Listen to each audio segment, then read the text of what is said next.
Welcome back to the GSMC Hockey Podcast presented by the GSMC Sports Network. We're getting right into our third segment of the night, talking about the top potential free agents for this offseason here. One of them is playing in this series that we're watching right now between the Oilers and the Panthers. It is the Florida Panthers' Sam Reinhart. I only think that talks aren't happening for Sam Reinhart because they are in the midst of a Stanley Cup Final run. I truly do believe that the Florida Panthers will. Sam Reinhart led that team in points this season.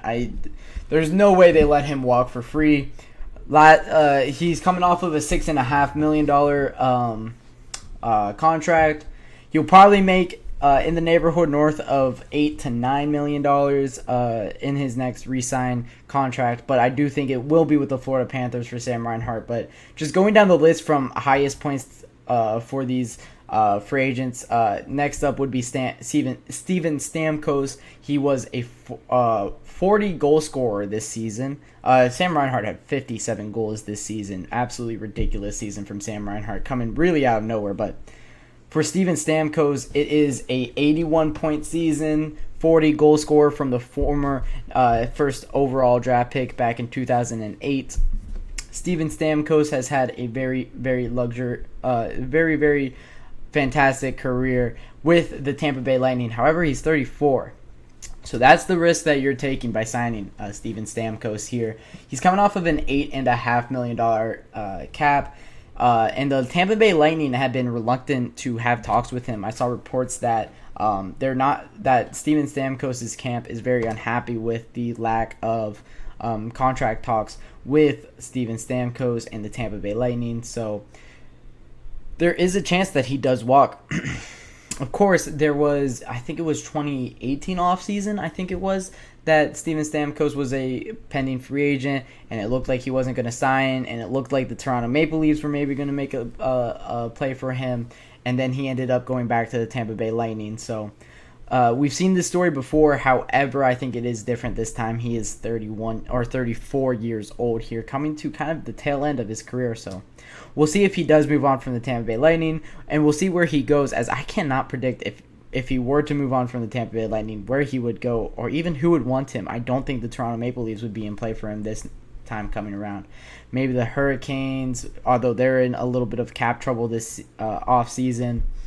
Maybe a team like the Ottawa Senators would make sense for Steven Stamkos.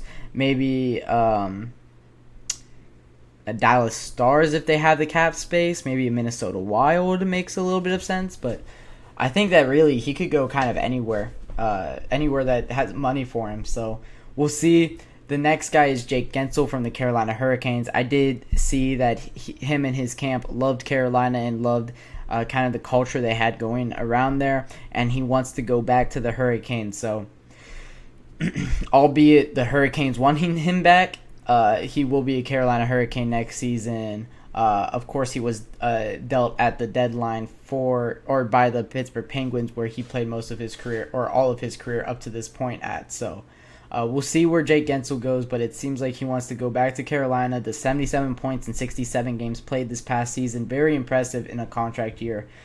Coming off of a $6 million contract, you could expect that to go up. I think he'll be around $7.5 million is where he would sign at, but you don't really know this stuff until the market goes, and we'll see. Next guy, RFA Lucas Raymond. Of course, that will be tenured by the Detroit Red Wings, and nothing will come from that. So Lucas Raymond won't really be on the market. But the next guy is very interesting, Jonathan Marchessault. I think this guy could be the talk of the town for the free agency market. This guy, a fantastic goal scorer for the Vegas Golden Knights, really helped them in a lot of their cup runs, or in their cup run in 2023 and 2018. Big part of that franchise has been Jonathan Marchessault. We'll see what contract he gets. He's 33 years old. The problem with free agency is the problem with free agency in all sports is you're kind of overpaying for a guy that, one, the other teams didn't think that was worth the contract, and two, it's always going to be older guys, because in every sport you are under team control for the first few years of your career. So really, no guy under the age of 27 or 28 is going to be really available for guys. But then there's guys like Martin Necas, who is an RFA for the Carolina Hurricanes, who the right winger for the Hurricanes can definitely, he's trying to force a trade, trying to move somewhere. I talked about how him for Line could make sense for the Columbus Blue Jackets. That could be a good deal. But a lot of these guys in free agency are RFAs or older UFAs, and Jonathan Marchessault fits in that older UFA guy, coming off of a $5 million contract though, so if he wants around that neighborhood again, I think so many teams will be lining at the door to try to sign him, because he is a fantastic player, especially for that money. Joe Pavelski is a pending UFA, but he is retired, so he won't be there. Seth Jarvis is a pending RFA. He'll get re-signed by the Hurricanes if they're able to figure out their cap situation.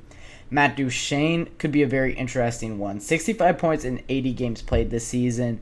Kind of revitalized his career a little bit with the Dallas Stars. Of course, going all the way to the Western Conference Finals with them this past season. Very impressive one he had in 2023 and 2024 for the Dallas Stars. He's 33 years old again, but he's a great center. He's a good two-way guy still at this point of his career. A guy that a lot of teams are going to look to try to pick up. He might be another one. Him and Jonathan Marchessault could be two guys that really move people in this free agency. And I think Matt Duchene will want a lot of money. He's coming off of a $3 million contract, but that's after a couple of pretty disappointing years. This year, 65 points. He played at .81 points per game ratio. This guy could be a guy that warrants a lot of money in free agency. Matt Duchene could be a guy that I would look out for. Maybe if you're a middle-of-the-road team trying to kind of make a push, getting a second-line center could be huge for them. Maybe a team like the Islanders could go out and get him. I think that would make a little bit of sense. Winnipeg Jets could go out and get him. That might make a little bit of sense. The Vancouver Canucks, if they have money, can go out and get him. So a lot of teams that are trying to make a little bit of a push here to become cup contenders can add that guy. Put him on the second line, third line, and he would, be very, very vital for a franchise. You also got guys like Sean Monahan from the Winnipeg Jets, who can play all over the ice and be a big role coming up in free agency. He only was at $2 million. That's going to go way up. He's going to probably ask for 6.5. 59 points in 83 games played. Very impressive what Sean Monahan did this past year, especially in a contract year. Jonathan Drouin from the Colorado Avalanche. This guy is the one that took over for Valeri Nichushkin when he had to leave in the Stanley Cup playoffs this past year on that first line, and he played pretty well. He could definitely be a guy that warrants a lot of money. Very skilled forward, puts up a lot of goals on the right team. We'll see where Jonathan Drouin goes. I think that's one of the more interesting ones. And then we finally get to our biggest defensive free agency guy. It's Shane Gostisbehere from the Detroit Red Wings. 56 points in 81 games played. He was a -16, however. He made $4.5 million last year. A guy like Shane Gostisbehere could warrant a good amount of money, so it would be very interesting to see what he gets as probably the top defenseman in this free agency market. Of course, you also have Philip Hronek, who could get that spot. Brady Shea, who could be the top defensive guy. I'm not seeing Brandon Montour maybe if he does go from the Florida Panthers, but there are a lot of Florida Panthers on this list, but I do believe that they will just be re-signed by the Florida Panthers when the Cup run finishes up, as they do have a good amount of money going into this offseason here. Maybe a guy like OEL does walk for them, though, who only 32 points in 80 games played. I think that's a guy that you're willing to kind of give up. Other guys that are big name free agents here: Warren Fogle, Anthony Duclair could be a big name. Tyler Bertuzzi, Anthony Mantha from the Vegas Golden Knights could be a big guy. I think Elias Lindholm could get a lot of money. Of course, he was on that He was on that Gaudreau, Kachuk, Lindholm line in Calgary. Moved to the Vancouver Canucks this past season. Didn't have a good one. It was a disappointing one for Elias Lindholm, but he's a fantastic forward, and you know that skill set's there, and he's going to warrant a lot of money wherever he goes. So a lot of guys that a lot of guys that had weird years, I would say. The best one being Sam Reinhart, who I do think goes back to the Florida Panthers. Steven Stamkos, I don't see him ever leaving Tampa, but if he does, it gets weird. And then just, a Jonathan Marchessault, who's a 40-goal scorer, could definitely warrant a lot of money wherever he goes. A guy like Matt Duchene, who has been a fantastic player all of his career, a perennial all-star in this league, can get a lot of money. So I think it's a very deep free agency class, is what I would say. There is a lot of guys that look very good. Of course, you're not looking at any of the RFAs, although Matthew Beniers is an RFA, but he'll, of course, be re-signed by the time. Kirill Marchenko's an RFA. He'll, of course, be re-signed by the time. But for these UFAs, if a team is unable to re-sign them, I don't think the Vancouver Canucks will try to re-sign Elias Lindholm, for example. He'll be there on the market. And, of course, when we do get a final list to look at, I will talk to you guys about where, I'm hearing that they could end up. But for right now, there are a lot of names to look out for in this re-signing phase. Steven Stamkos, probably the biggest one. Sam Reinhart having the most points this past season, and 57-goal scorer. He's an interesting one to look out for, what the Florida Panthers give him, as I would be shocked if he doesn't re-sign in Florida, as that team seems like it really wants to play together.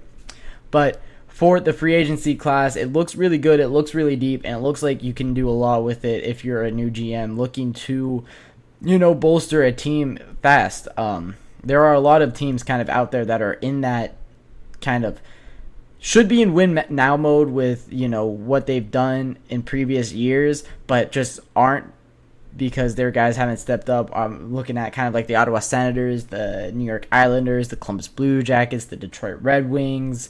All of these teams that should be doing good, especially in the Eastern Conference, but just are underperforming. So we'll see what they do, and we'll see who does resign. But that'll wrap it up for our third segment of the night. When I come back, we'll be talking about Connor McDavid breaking Wayne Gretzky's record, what that means, and if he needs to break more for this Edmonton Oilers team to win a Stanley Cup Final.